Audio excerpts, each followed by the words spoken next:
మహిని నిండి ఉంది మహిళ, మహిమాన్వితమైంది మహిళ. మహిళలకు పెద్దపీట ఎక్కడ దక్కుతుందో అక్కడ సమానత్వం రాజ్యమేలుతుందంటారు అనుభవజ్ఞులు. అయితే ఆకాశంలో ఆమె సగం అంటూ కీర్తించిన మన పురుషాధిక్య సమాజం అవకాశాల్లో మాత్రం సగం దక్కకుండా చేసింది. అతి కొద్ది అవకాశాలిచ్చి ఎంతో ఇచ్చామని గొప్పగా చెప్పుకుంది. అయినా మహిళలు మాత్రం తమ కుటుంబ బాధ్యతలు విస్మరించకుండా ఇంటిల్లిపాది ఉన్నతికి తోడ్పడుతూనే తమ ఉనికిని కూడా చాటుకోవడానికి తాపత్రయపడుతున్నారు. ఈ క్రమంలో ఎందరో మహిళలు దిగ్విజయంగా రాణించారు.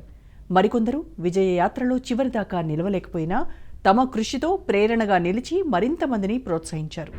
అలాంటి విజయయాత్రలో అంతరిక్షం దాకా వెళ్లి అనుకోని కష్టాలు ఎదుర్కొంటున్నా తాను అబల కాదని, అవకాశం వస్తే ఎంతటి బలిష్ఠురాలో తెలియజేస్తోంది సునీతా విలియమ్స్ ఉదంతం. ఎట్టకేలకు ఆమె తిరుగు ప్రయాణానికి డేట్ ఫిక్స్ అయింది. ఈ వార్తతో ప్రపంచ మహిళలంతా ఆనందంలో మునిగి తేలుతున్నారు. అవకాశాల్లో సగమే కావచ్చు, ఆకాశంలో సంపూర్ణం.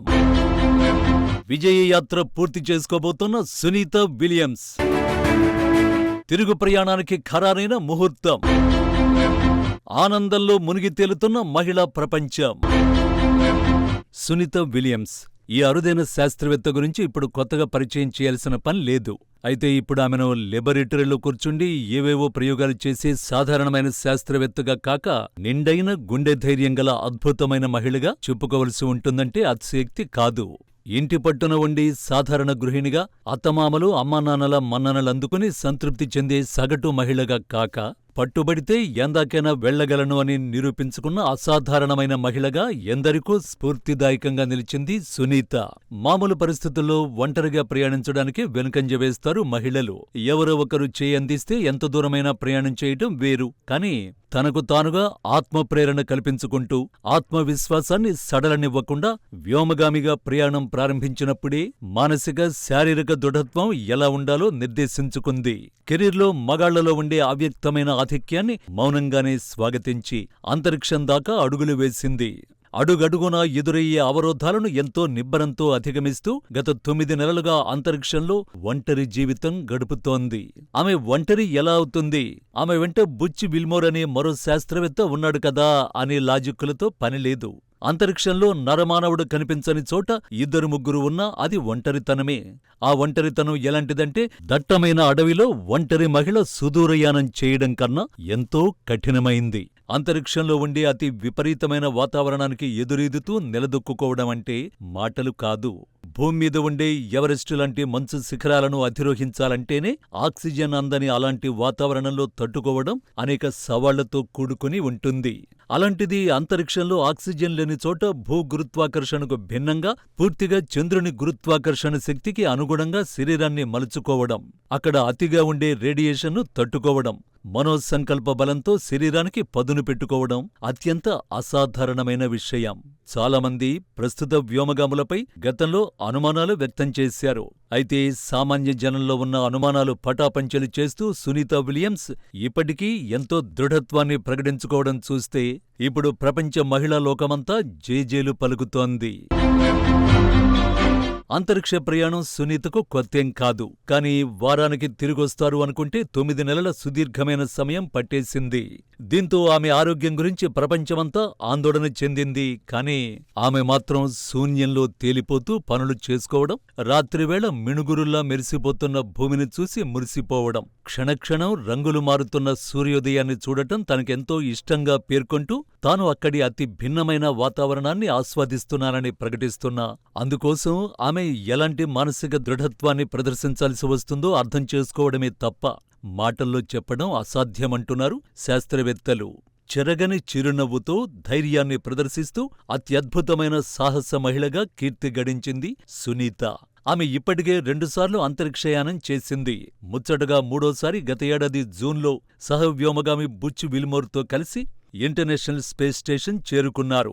నిజానికి వారం తర్వాత మాత్రమే వాళ్ళిద్దరూ భూమికి చేరాల్సి ఉంది. కానీ వ్యోమనౌకలో తలెత్తిన సాంకేతిక సమస్య వల్ల సెప్టెంబర్లోనే వారిద్దరూ లేకుండా ఆ క్యాప్స్యూల్ భూమి మీదకు వచ్చేసింది.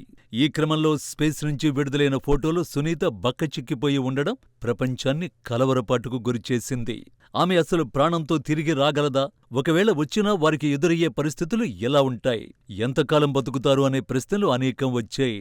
అటు శాస్త్రవేత్తల వైపు నుంచి కూడా వారు మునుపటిలా ఉండే అవకాశాలపై గట్టిగా చెప్పలేకపోయారు. దీంతో ప్రపంచమంతా ఆందోళనలో మునిగిపోయింది. కానీ ఇలాంటి పరిస్థితుల్లో తాజాగా ఈ నెల 12న స్పేస్ ఎక్స్ క్యాప్సూల్ ఇంటర్నేషనల్ స్పేస్కు వెళ్తుందని నాసా ప్రకటించింది. దీంతో సునీత అండ్ బుచ్ విల్మోర్ తిరుగు ప్రయాణం కన్ఫర్మ్ అయిపోయింది. ఇక సునీత భూమి మీదికి రావడమే తరువాయి అంటున్నారు. సునీత అంతరిక్షంలో ఎలా ఉంది? తనకు తాను ఎలా సర్వైవ్ అవుతోందనే ప్రశ్న సాధారణ పౌరుల్ని తీవ్రంగా తొలుస్తోంది. అంతరిక్షంలో ఎక్కువ రోజులుంటే ఎముకల సాంద్రత తగ్గిపోతుంది. భూగురుత్వాకర్షణకు, చంద్రుని గురుత్వాకర్షణకు 6 తేడా ఉంటుందంటారు శాస్త్రవేత్తలు. అంటే ఇక్కడ 60 కిలోల బరువుండే మనిషి చంద్రునిపై ఉజ్జాయింపుగా 10 కిలోలు మాత్రమే ఉంటాడన్నమాట. అక్కడి గురుత్వాకర్షణకు అనుగుణంగానే బాడీ పనిచేస్తుంది.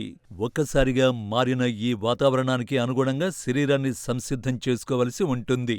బరువులో అకస్మాత్తుగా వచ్చే తేడా వల్ల కండరాలు క్రమంగా బలహీనపడిపోతాయి.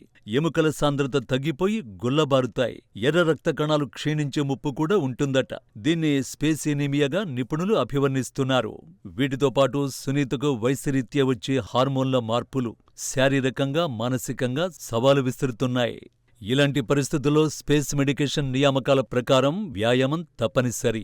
అయితే గురుత్వాకర్షణ శక్తి లేని కారణంగా వ్యాయామం చేయడం కూడా కష్టమేనట. గాల్లో తేలుతూనే అన్ని పనులు చేసుకోవలసి ఉంటుంది. దేన్ని ముట్టుకున్నా అవి బలంగా వచ్చి తాకుతాయట. అది కూడా మనం విజువల్స్లో చూడొచ్చు. శరీరాన్ని సంసిద్ధంగా ఉంచుకునేందుకు కాళ్ళు, చేతులకు పట్టు బిగించి 6-7 గంటల పాటు రన్నింగ్, జాగింగ్ వంటివి చేస్తారట. అక్కడ రేడియేషన్ ప్రభావం ఎక్కువే అయినా కొంతవరకు ప్రొటెక్షన్ ఉంటుందట. ఆహారాన్ని, నీళ్లను పొదుపుగా వాడుకోవాలి. క్లిష్ట పరిస్థితుల్లో మూత్రాన్ని కూడా శుద్ధి చేసి మంచినీటిగా వాడుకోవలసి ఉంటుంది. వ్యోమగాములకు కావలసిన ఆహారాన్ని ప్రతి 3 నెలలకోసారి ఘన పొడి రూపాల్లో నాసా పంపిస్తుంది. వినడానికే కష్టంగా ఉండే ఇలాంటి పనులు చేస్తూ మళ్లీ తిరుగు ప్రయాణం కోసం కళ్లలో ఒత్తులు వేసుకుని ఉండడానికి ఎంతటి మానసిక దృఢత్వం అవసరమో ఊహించుకోవలసిందే తప్ప మాటల్లో వర్ణించడం సాధ్యం కాదు. 2003లో కొలంబియా దుర్ఘటనలో కల్పన చావ్లా మరణించాక మరోసారి మానవ సహిత యాత్ర జరుగుతుందో లేదో అన్న సందేహాలు ఉండేవి. ఒక దశలో సునీత కూడా అంతరిక్షంలోకి అడుగు పెట్టలేనేమో అని భయపడిందట. కానీ కొన్నాళ్లకే నాసా తిరిగి పని మొదలుపెట్టడంతో సునీత అంతరిక్ష యాత్రకు లైన్ క్లియర్ అయిపోయింది. సునీత గతంలో ఒకసారి 195 రోజులు, మరోసారి 127 రోజులు అంతరిక్షంలో గడిపింది. బహుశా అందుకేనేమో ఇప్పుడు 9 నెలలు ఉండాల్సి వచ్చినా నాసా కంగారు పడటం లేదు. ఈ ఇబ్బందిని సునీత అవలీలగా దాటేయగలదని నాసా సంపూర్ణంగా విశ్వసిస్తోంది. అటు సునీత కూడా అదే స్ఫూర్తిని ప్రదర్శిస్తూ ఉండడంతో నాసా శాస్త్రవేత్తలకు కొండంత బలం వచ్చినట్లయింది. శారీరక ఇబ్బందుల్ని తట్టుకుంటూ, భావోద్వేగాలను అణుచుకుంటూ సునీత చూపిస్తున్న స్థితప్రజ్ఞత నేటి తరానికైనా, రేపటి తరానికైనా ఓ స్ఫూర్తి పాఠమే అంటున్నారు నిపుణులు. 12వ తేదీ తర్వాత సునీత తిరిగి రావడం కన్ఫర్మ్ కావడంతో ఆమె వచ్చాక ఎలా ఉంటుందనే ప్రశ్నలు తలెత్తుతున్నాయి. 9 నెలలుగా ఆమె జీరో గ్రావిటీలో ఉండడం వల్ల సునీత ఇన్నాళ్లు భూమీద నడిచినట్టుగా నడవలేకపోతుంది. అందువల్ల శరీరం పూర్తి పటుత్వాన్ని కోల్పోతుంది. భూగ్రావిటీకి అలవాటు పడాలంటే చాలా శ్రమించాల్సి ఉంటుంది. పట్టుమని 10 నిమిషాలు కూడా కూర్చోలేని పొజిషన్లో ఉంటుందంటే అతిశయోక్తి కాదు. న్యూరోవెస్టిబ్యులర్ అనే సమస్య వల్ల కొన్నాళ్లపాటు గాల్లో తేలుతున్నట్టే అనిపిస్తుంది. ఆ భావనతోనే కొన్నిసార్లు నిద్రలో కూడా కింద పడతారట. అలా కాకుండా ఉండడానికి మంచానికి కొన్నాళ్లపాటు టేపు వేయాల్సి వస్తుందట. అలాగే రోజూ 7-8 గంటల పాటు ప్రత్యేకమైన ఎక్సర్సైజులు, ఈత లాంటివి ప్రాక్టీస్ చేయటం వల్ల నెమ్మదిగా వెయిట్లెస్ కండిషన్ నుంచి బయటపడతారని నిపుణులు అంటున్నారు. ఆమె తిరిగి వచ్చాక సాధారణ జీవితం గడపడానికి, సాధారణ సునీతను చూడటానికి ఎంత సమయం పడుతుందనేది ఆసక్తి రేపుతోంది. మొత్తానికి మహిళా లోకానికి స్ఫూర్తి ప్రదాతగా అరుదైన రికార్డు నెలకొల్పుతున్న సునీతను ప్రపంచమంతా ఇప్పుడు ఆదర్శంగా తీసుకుంటుందంటే అతిశయోక్తి కాదేమో. ఇది మన భారతీయులకు కూడా గర్వకారణమే మరి.